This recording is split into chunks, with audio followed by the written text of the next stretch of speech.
a nossa reflexão no livro de Lucas, capítulo 8. Nós vamos ler duas porções deste capítulo. Nós não vamos ler o texto na sequência. Nós vamos ler dos versículos 40 ao 42 e os versículos 49 ao 56. Vamos então à leitura. Lucas 8, de 40 a 42, depois de 49 a 56.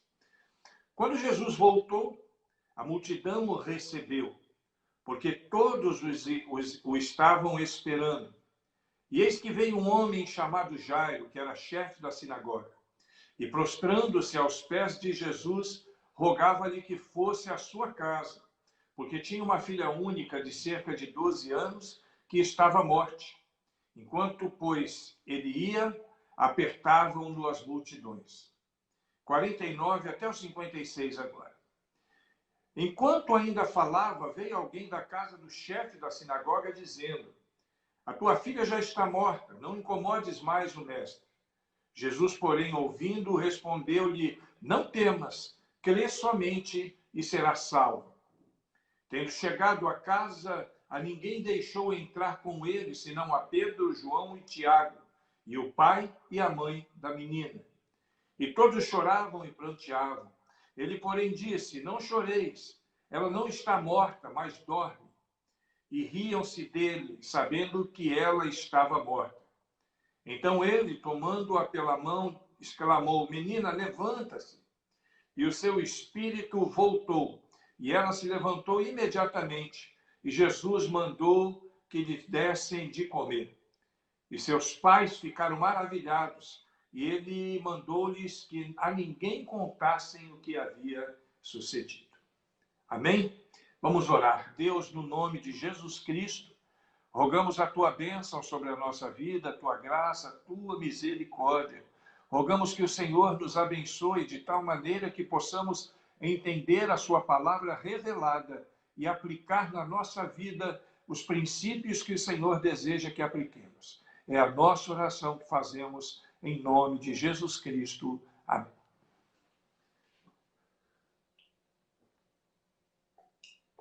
Hoje nós comemoramos o Dia do Homem Batista. Por isso eu quero pedir licença à igreja e falar de forma mais direcionada aos homens. Claro que a mensagem há de alcançar o coração de cada um de nós, porque nós aplicamos da palavra, das mensagens que ouvimos, os seus princípios. Então, esses princípios, eles não estão limitados por questão de gênero, por questão de conhecimento, por questão de cultura ou qualquer outra questão possível. Os princípios da palavra de Deus, elas são aplicadas a nós em qualquer contexto, de qualquer idade, de qualquer situação que possamos imaginar. E na mensagem de hoje à noite, eu quero destacar a figura deste homem, né? Mais precisamente um pai.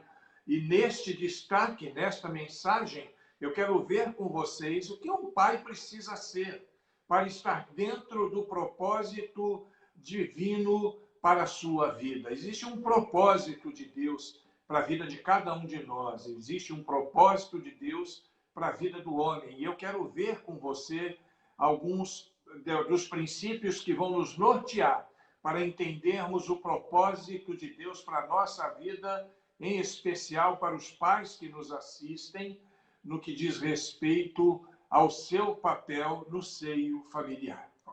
A figura paterna, ela sempre foi e sempre será, apesar dos conceitos diferentes que têm surgido por aí em nossos dias, essencial no contexto tanto social quanto espiritual. Alguns movimentos nos dias de hoje tentam, de alguma forma, desconstruir esse padrão, ao qual chamam de patriarcal. Mas com as devidas considerações culturais, o pai continua sendo uma pessoa de relevante valor na família. Assim como a mãe também o é, os filhos são, e cada um dos seus membros, sendo que cada um destes cumpre um papel nesta construção divina que é a família. Muitas crises familiares, e eu quero afirmar isso para você, muitas crises familiares, elas acontecem, são resultado da falta da figura paterna. Ou, às vezes, a figura paterna até existe, mas não cumpre, não exerce o seu papel junto à família. E, por causa disso, muitas famílias passam por um processo de crises constantes. O pai, ele sempre cumpre e cumprirá um papel muito importante na configuração da família, tanto no aspecto social, como também no aspecto espiritual. No campo espiritual, por exemplo, o homem é considerado como sacerdote e profeta na sua casa. E isso tem um significado, é óbvio que sim. Ele é sacerdote porque é ele que leva a sua família diante de Deus em adoração. Ele provoca na sua família esse sentimento, esse desejo de buscar a Deus. E é profeta porque ele traz dos céus a palavra de Deus para encher os corações das pessoas que vivem no seu lar. É uma responsabilidade que ele tem e que precisa ser levada a sério. Quando os filhos são criados sem a presença paterna, muitas vezes eles carregam alguns estigmas, algumas cicatrizes terríveis que, por vezes, os acompanham durante toda a sua vida. Alguns filhos vivem uma vida miserável durante anos por falta dessa figura paterna, por falta deste cuidado paterno. E eu quero reafirmar para você aquilo que eu já disse aqui: todo filho precisa de um pai, todo filho precisa da figura paterna. É claro que alguns conseguem sobreviver sem ele, são muitos os que conseguem, mas, de fato, apesar de alguns conseguirem sobreviver sem a figura do pai, todos precisam de um pai presente, a fim de que possam ter uma vida mais ajustada segundo o processo de Deus. A Bíblia ela nos traz alguns exemplos lindíssimos de pais, segundo o coração de Deus. Alguns exemplos: Abraão, Jessé, Josué, Jó e muitos outros pais. São exemplos que podem e devem ser seguidos. E nesta noite em que nós estamos comemorando e nos lembrando do dia do homem batista, nós vamos observar rapidamente no exemplo de vida de um pai chamado Jairo, o que nós precisamos descobrir a fim de que nós tenhamos características de um pai segundo o coração de Deus. O que nós queremos pensar nessa noite, então, é sobre algumas questões, mais especificamente 3 questões, características que todo pai precisa ter e ser. É uma mensagem rápida, nós não queremos utilizar muito tempo nesta noite, mas acredito que vai ser uma mensagem que trará um entendimento especial para cada um de nós. Em primeiro lugar, eu quero afirmar para você que todo pai precisa ser um pai consciente da importância da família. Vejamos o texto. Jairo era um homem importante. Ele ocupa uma posição de grande importância no cenário cultural e social da sua época. A Bíblia diz que ele ocupava um posto honrado na sinagoga. Quando Mateus fala a esse respeito, Mateus fala apenas que ele era um chefe, né? Aliás, Mateus sequer cita o nome de Jairo. Mas quando nós partimos para os outros evangelhos, quando nós olhamos, por exemplo, o evangelho de Marcos, o evangelho de Lucas, que também citam essa mesma história, aí aprofundam-se as informações e qualificam o tipo de chefia que Jairo exercia no seu contexto. Tanto Marcos como Lucas dizem que Jairo era um dos principais na sinagoga. No grego, arquissinagogos, né? E essa expressão significa que ele era um chefe da sinagoga, também pode ser traduzida como príncipe da sinagoga ou dirigente da sinagoga. E a sinagoga, nós sabemos que era basicamente uma assembleia de judeus que se reunia para adorar a Deus, para orar a Deus, para se dedicar à leitura, para se dedicar à exposição das Escrituras. Era até muito parecida com a igreja atual. E ela era governada por um grupo de anciãos, dos quais Jairo era um deles. Esses anciãos eram os responsáveis em manter a boa ordem das reuniões na sinagoga. Eram eles, os anciãos, entre eles Jairo, que selecionavam os mestres e os leitores que se ocupariam na reunião pela leitura, pela exposição das Escrituras, pelo conduzir dos salmos e cânticos, e aqueles que haveriam de conduzir as orações também. Então, os principais da sinagoga examinavam os discursos dos oradores para garantir que tudo fosse feito de maneira correta e que não existisse nenhum tipo de heresia naqueles contextos, naquelas palavras que eram ministradas ali. E fica claro no texto e na explanação do mesmo que Jairo era uma pessoa muito influente e que ocupava uma posição de destaque e de importância e que contava também com certos recursos. Mas eu quero que você perceba agora, e perceba com muita atenção, mesmo com toda essa influência, mesmo com a posição e até mesmo com o poder que Jairo tinha, ele foi alguém que reconheceu o poder de Jesus Cristo. Já começa aí uma grande lição para cada um de nós aqui. Nós precisamos reconhecer quem é Jesus na nossa vida. Nós precisamos saber qual a posição que Jesus ocupa na nossa vida. Como é que nós o consideramos? Em que nível nós consideramos Jesus? Jairo era um homem, de fato, muito importante, mas isso não o privou, e eu tenho que entender isso, de buscar a Jesus Cristo, de reconhecer o poder de Jesus Cristo na hora da crise. Porque, apesar de ser um homem de grande importância, ele não deixou de viver um drama familiar. E aqui no texto, nós o encontramos procurando o Senhor Jesus, com toda a humildade, não por uma situação relacionada ao seu trabalho, à sinagoga, como chefe da sinagoga, mas procurando Jesus por uma questão pessoal. E a história é muito simples. Sua única filha, uma adolescente de aproximadamente 12 anos, havia adoecido gravemente. Provavelmente, Jairo morava na cidade de Cafarnaum.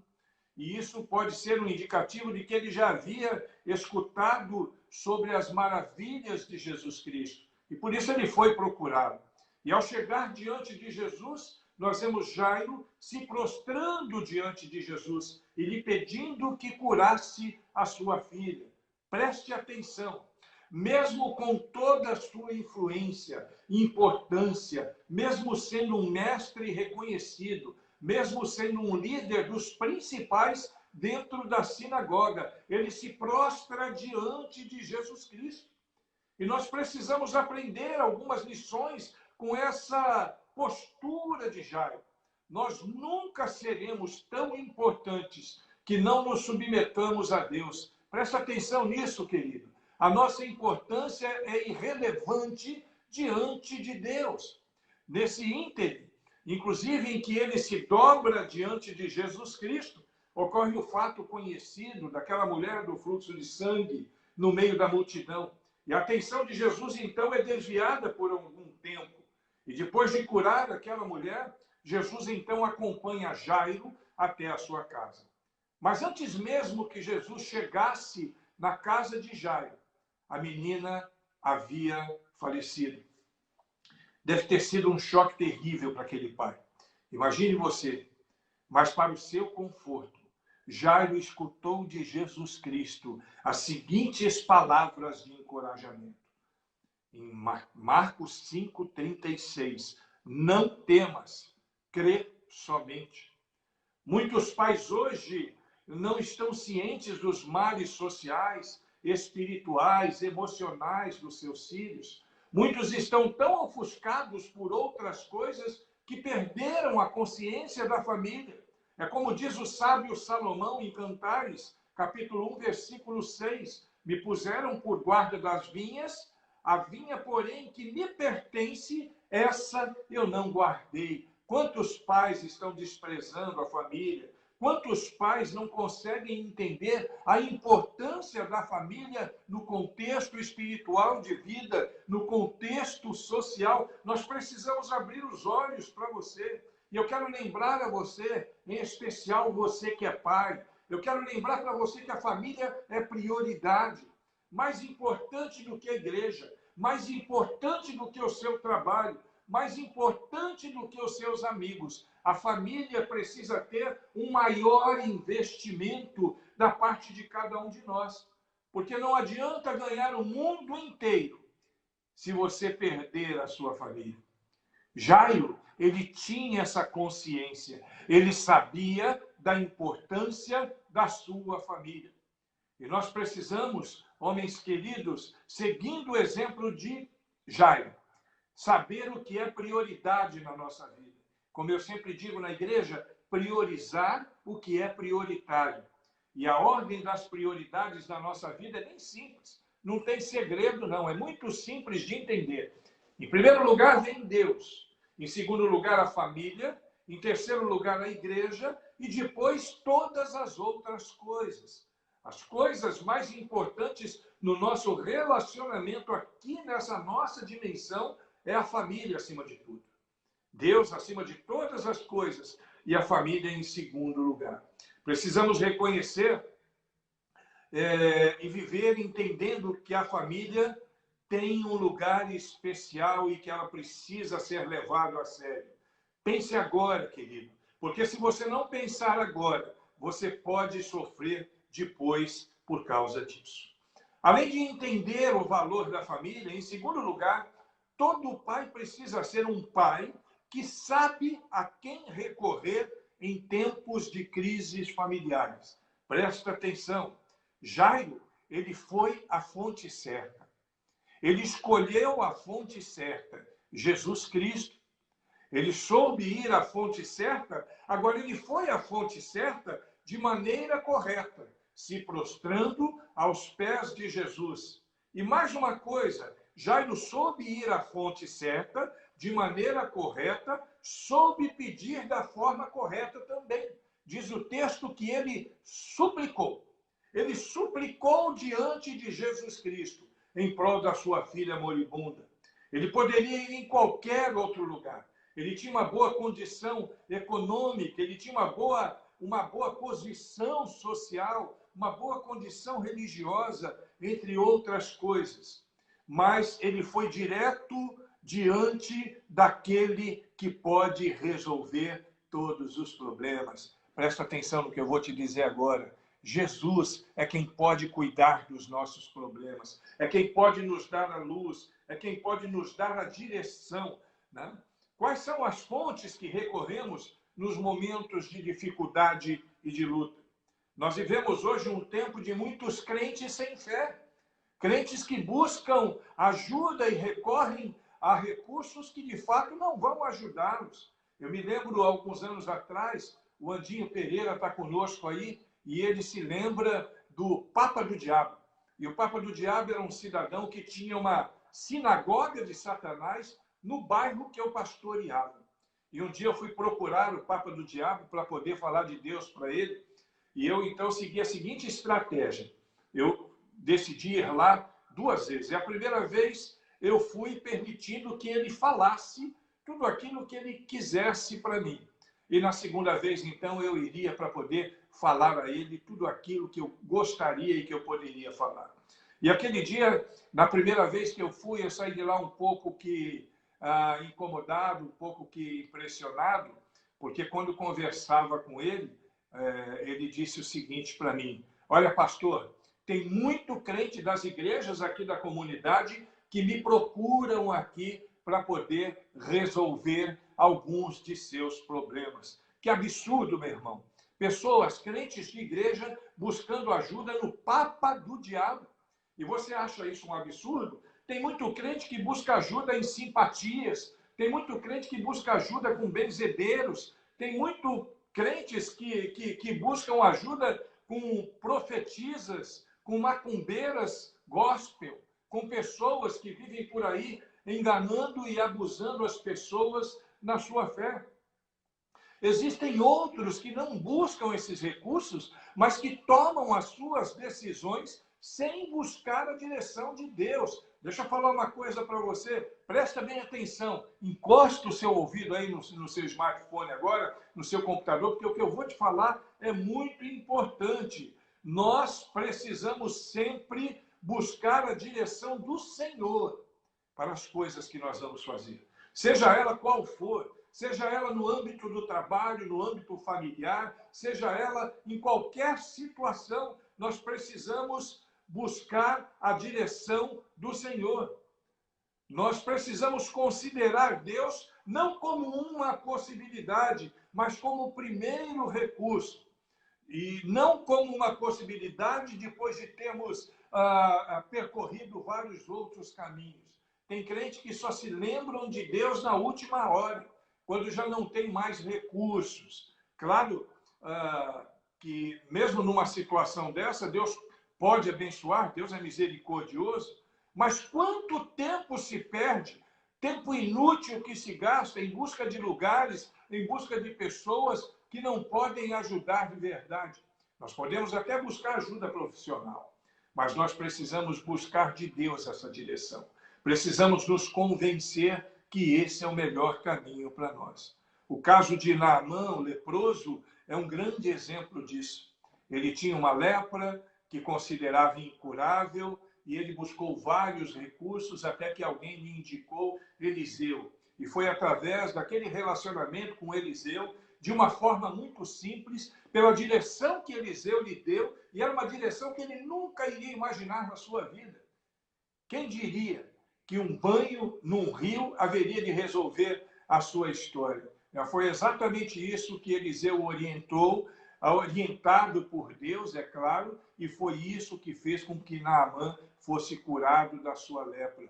Deus tem uma saída para o seu problema. Deus tem uma resposta para você. Ele quer te indicar um caminho, mas você precisa ouvi-lo. Você precisa se submeter a ele. Você precisa colocar Deus no lugar de destaque na sua vida. É a ele que você deve recorrer antes de qualquer coisa.